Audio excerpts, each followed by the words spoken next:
Dear aspirants, welcome to FS YouTube channel. मेरा नाम है Nisha. So dear aspirants, if you are targeting for IIT JAM 2026, तो कौन से इम्पॉर्टेंट टॉपिक्स हैं आपके केमिस्ट्री सिलेबस के, किस टाइप के उन पर क्वेश्चंस आते हैं, वेदर वो न्यूमेरिकल क्वेश्चंस आते हैं या कंसेप्चुअल क्वेश्चंस आते हैं, कम क्वेश्चन आते हैं या ज़्यादा क्वेश्चन आते हैं, उसको हम देखने वाले हैं आज के वीडियो में। उसके अलावा हम ये भी देखेंगे किस तरह हमें पढ़ाई करनी है, हमारे टाइम को कैसे यूटिलाइज करना है, सही तरीके से यूज़ करना है, ताकि समय पर मतलब एग्ज़ाम आने से पहले आपका सब कुछ कवर हो जाए। तो चलिए शुरू करते हैं विदाउट वेस्टिंग फर्दर टाइम। सबसे पहले मैं बात करती हूँ फिजिकल केमिस्ट्री की। तो यहाँ पे थर्मोडायनामिक्स गिवन है आपको, जिस पर कंसेप्चुअल और न्यूमेरिकल्स दोनों ही सवाल आते हैं और बहुत ही इंपॉर्टेंट चैप्टर है आपके लिए। मुझे स्टार बनाना था बट ठीक है, जो बना है अभी।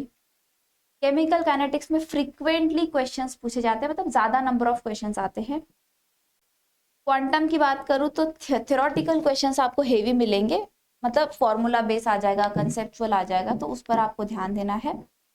एटॉमिक स्ट्रक्चर पे मॉडरेट टू बेसिक लेवल के क्वेश्चन, ज़्यादा डिफिकल्ट क्वेश्चंस नहीं आते हैं। इलेक्ट्रोकेमिस्ट्री में न्यूमेरिकल्स बहुत कॉमन है, वो क्वेश्चन पूछेंगे तो ज़्यादा चांसेस है कि वो न्यूमेरिकल बेस ही आपको पूछें। सरफेस केमिस्ट्री पे नंबर ऑफ क्वेश्चंस कम पूछे जाते हैं, या तो एक या मैक्सिमम 2 क्वेश्चन वो आपको पूछेंगे और ज़्यादा डिफिकल्ट नहीं होंगे। सॉलिड स्टेट में मॉडरेट होता है, और अगर आप सॉलिड स्टेट को अच्छे से समझे तो आप आराम से उसमें स्कोर कर सकते हो। अंडरस्टैंडिंग के बेसिस पे आपका सॉलिड स्टेट निकल जाएगा। गैसियस स्टेट पे मॉडरेट क्वेश्चंस होते हैं, सिंपल न्यूमेरिकल्स आपको आते हैं, ज़्यादा डिफिकल्ट नहीं आते, मतलब वो एक स्कोरिंग पार्ट आपका होता है। चलते हैं आगे ऑर्गेनिक की तरफ। यहाँ पे रिएक्शन मैकेनिज्म आपका फाउंडेशन होता है ऑर्गेनिक का, जिस पर ज़्यादा क्वेश्चन आते हैं, थोड़ा डिफिकल्ट आते हैं। स्टीरियो केमिस्ट्री पे कंसेप्चुअल क्वेश्चंस मिलेंगे आपको, और नेम रिएक्शंस और रीअरेंजमेंट में आपको डायरेक्ट क्वेश्चंस पूछे जाते हैं। डायरेक्ट मतलब ज़्यादा घुमाएंगे नहीं, सीधा सीधा आपको आ सकते हैं। बस आपको पता होना चाहिए कि यहाँ पे ये रिएजेंट लगाया है और मुझे ये रिएक्टेंट दिया है, तो उसमें मेरा कौन सा रिएक्शन लगेगा, वो आपको क्लिक होना चाहिए। वो क्लिक होता है प्रैक्टिस के बाद ही। एरोमेटिसिटी और इलेक्ट्रोफिलिक सब्स्टिट्यूशन पे ऑफन मतलब ज़्यादातर क्वेश्चन पूछे जाते हैं, इन्हीं पर क्वेश्चन आपको मिलेंगे ज़्यादा।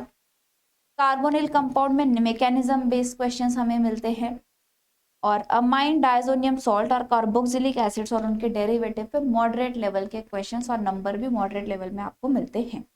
पेरिसाइक्लिक में फ्रीक्वेंसी लो आएगा तो एक क्वेश्चन आएगा, ज़्यादा डिफिकल्ट नहीं होगा। वो भी कैसा आएगा, PQRS टाइप में आएगा, मतलब उसमें से कोई एक स्टेप होगी जिसमें आपका पेरिसाइक्लिक लगेगा। लेकिन यस, आसान होता है, तो मतलब ये छोड़ नहीं सकते, मतलब आसान है तो ऑब्वियसली डिफिकल्ट टॉपिक एक बार छोड़ दे, लेकिन जो इजी टॉपिक्स हैं उनको तो अच्छे से करना है, ताकि उन पर अगर क्वेश्चन आ रहे हैं तो वो हमें मार्क्स मिल जाए।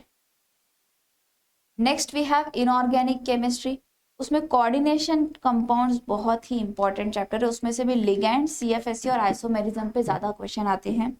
केमिकल बॉन्डिंग पे आपको MOT, VBT और VSC-PR थ्योरी पे फ्रिक्वेंटली क्वेश्चंस पूछे जाते हैं।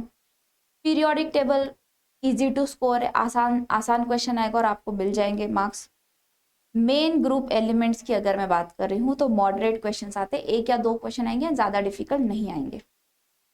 ट्रांजिशन मतलब डी ब्लॉक एलिमेंट्स के लिए कलर और उनके मैग्नेटिक प्रॉपर्टीज पर क्वेश्चन आते हैं। अगर आपने PYQs एनालिसिस किया होगा तो आपको ये पता भी चला होगा कि मोस्टली इन्हीं पर हमें क्वेश्चंस मिल रहे हैं।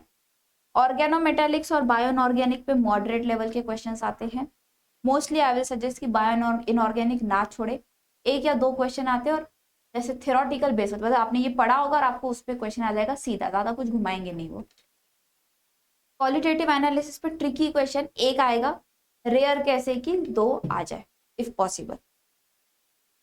उसके अलावा अगर हम स्टडी प्लान की बात करें, अगर मैं 6 महीने का स्टडी प्लान आपको बना के दूं, तो अप्रैल और मई में आपको फाउंडेशन और बेसिक्स पे ध्यान देना है, फिजिकल केमिस्ट्री के कंसेप्ट पर ध्यान दें और बेसिक ऑर्गेनिक के मैकेनिज्म्स पे ध्यान दें।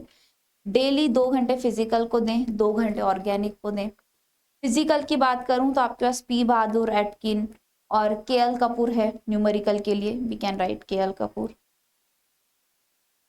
देन वी हैव ऑर्गेनिक, तो ऑर्गेनिक में मॉरिसन एंड बॉयड, और आई विल सजेस्ट कि आप क्लेडन यूज़ करें, वो आपके लिए बेस्ट ऑप्शन है, उससे आपका काम हो जाएगा। अगर आप थ्योरी पढ़ रहे हैं तो साइड बाय साइड प्रैक्टिस आपको MCQs की भी करना है डेली, ताकि जो आपने पढ़ा है क्या उसके क्वेश्चंस आपको सॉल्व करते आ रहे हैं या नहीं आ रहे हैं, इसके लिए। जून जुलाई में आपको इंटरमीडिएट टॉपिक्स और इनऑर्गेनिक को स्टार्ट करना है। रिएक्शन मैकेनिज्म पे ध्यान दे, इनऑर्गेनिक स्टार्ट कर रहे हैं तो डेली 1 घंटा इनऑर्गेनिक को दे। इनऑर्गेनिक का बेस्ट तरीका ये कि आप एनसीईआरटी और जेडीली कर ले, उनसे शॉर्ट नोट्स बनाए, उसी में आपका इनऑर्गेनिक हो जाएगा। इजी होता है फिजिकल, ऑर्गेनिक और इनऑर्गेनिक में इजी आपका इनऑर्गेनिक होता है कंपैरेटिवली। फिजिकल के फॉर्मूलाज आप वीकली रिवाइज करें, ऐसा ना हो कि जो पहले पढ़ा है फिर आप यहाँ भी छोड़ दोगे तो भूल जाओगे, तो बेटर है कि उसको रिविजन देते जाए, हम वीकली आप उसको रिविजन दें। मॉक टेस्ट देना आप स्टार्ट करें, हर 2 वीक में एक मॉक टेस्ट आप दें, मतलब फ्रीक्वेंसी हम धीरे धीरे करके बढ़ाएंगे, अभी आपको शुरू करना पड़ेगा।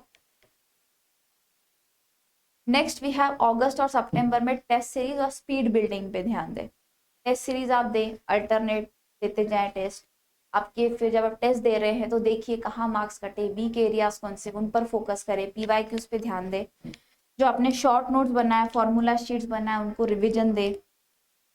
अक्टूबर और दिसंबर में आपको देखना है कि आपका पूरा सिलेबस कवर हो जाना चाहिए जो बचा हुआ है। आपको फुल लेंथ टेस्ट देनी है, हर 3 या 4 दिन में एक तो टेस्ट आपको देनी है। रिवाइज करें, ट्रिकी क्वेश्चन जो पिछले पेपर्स में आ चुके हैं उन पे ध्यान दें। और अब आप ट्राई करें कि कोई न्यू बुक आप ना ले, जो आपने नोट्स बनाए आप सिर्फ उसी पर स्टिक रहें और प्रैक्टिस करते रहें। इसके अलावा एंड में मैं आपको बताना चाहूंगी कि अगर आप आपके प्रिपरेशन को बूस्ट करना चाहते हैं तो आईएफएस आपके लिए लेके आया है आगाज बैच, जो 14 अप्रैल से स्टार्ट हो चुका है। इस बैच में आपको लाइव लेक्चर्स अटेंड करने का मौका मिलेगा, जिसमें हम थ्योरी और क्वेश्चन प्रैक्टिस दोनों कराते हैं। हर लेक्चर के बाद आपको डीपीपीस दिए जाते हैं, जो भी आपने पढ़ा है उसको खुद भी, मतलब यहाँ पे तो क्वेश्चन किए हैं, उसके अलावा डीपीपी में जो क्वेश्चन है आप उससे प्रैक्टिस कर सकते हो। और वीकली एक टेस्ट होता है, जो भी उस हफ्ते में आपने पढ़ा है उस पर टेस्ट होता है, तो आप उसको भी दे सकते हो और खुद एनालाइज कर सकते हो कि जितना आपने पढ़ा है उसमें आपका कितना प्रोग्रेस हुआ है।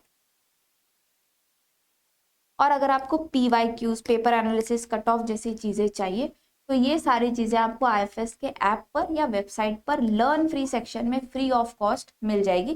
बस आपको जाना है, लॉग इन करना है और लर्न फ्री सेक्शन में आप जाके इन सारी चीजों को फ्री ऑफ कॉस्ट अवेल कर सकते हैं। तो आज के वीडियो के लिए इतना ही। I hope this video was helpful. So thank you so much, all the best, keep learning.